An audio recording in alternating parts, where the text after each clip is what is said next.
আমি ধন্যবাদ জানাই আমাদের প্রধানমন্ত্রী জনাব তারেক রহমান সাহেবকে যে অত্যন্ত দ্রুততার সঙ্গে তার নির্দেশে আজকে পদ্মা ব্যারেজ অথবা আপনারা যাই বলেন সেইটা একটা নির্মিত হওয়ার সিদ্ধান্ত ইতিমধ্যে নিয়ে নেওয়া হয়েছে। অন্যান্য যে সমস্ত শক্তিগুলো আছে বা দেশগুলো আছে তাদের ভূকটিকে উপেক্ষা করে কিন্তু এই সিদ্ধান্ত তিনি নিয়েছেন। মূল বিষয়টি যে কথা আমরা বলতে চাই, বারবার করে বলার চেষ্টা করেছি আমরা, যে মানুষ যদি সংগঠিত না হয়, মানুষ যদি তার নিজের দাবির জন্য যদি আপনার সংগঠিত না হয়, তাহলে সেই দাবি কখনো আদায় করা যায় না। আজকে মৌলানা ভাসানী সেই ফারাক্কা মিছিলের মধ্য দিয়ে সেদিন মানুষগুলোকে সংগঠিত করেছিলেন, যার ফলে শহীদ জিয়া রহমানের পক্ষে সম্ভব হয়েছিল একটি চুক্তি বাস্তবায়ন করা।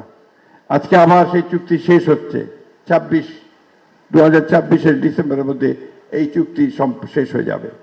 এখন প্রশ্ন এসছে যে কথা আইনুল নিশাত বললেন, যে এই চুক্তি যদি এক্সটেনশন না হয় বা পানি আসার ব্যাপারটা যদি নিশ্চিত না হয়, তাহলে আমরা যে কাজটি এই সরকার করতে যাচ্ছেন, আমি ধন্যবাদ জানাই আমাদের প্রধানমন্ত্রী জনাব তারেক রহমান সাহেবকে যে অত্যন্ত দ্রুততার সঙ্গে তার নির্দেশে আজকে পদ্মা ব্যারেজ অথবা আপনারা যাই বলেন সেইটা একটা নির্মিত হওয়ার সিদ্ধান্ত ইতিমধ্যে নিয়ে নেওয়া হয়েছে।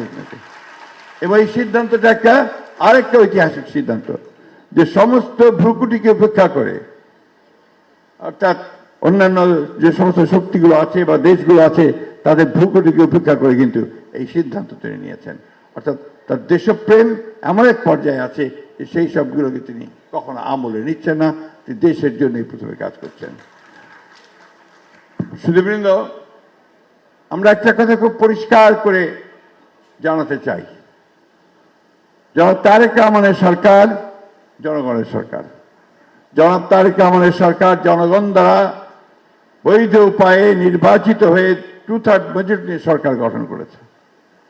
আজকে এই সরকারের বিরুদ্ধে কিছু কিছু শক্তি তারা কিছু অপপ্রচার চালাচ্ছে।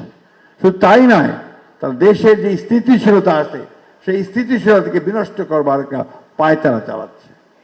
এই সম্পর্কে আমাদের, যারা আমরা বাংলাদেশের স্বাধীনতায় বিশ্বাস করি, গণতন্ত্রে বিশ্বাস করি, তাদেরকে আমাদেরকে অনেক বেশি সজাগ হতে হবে।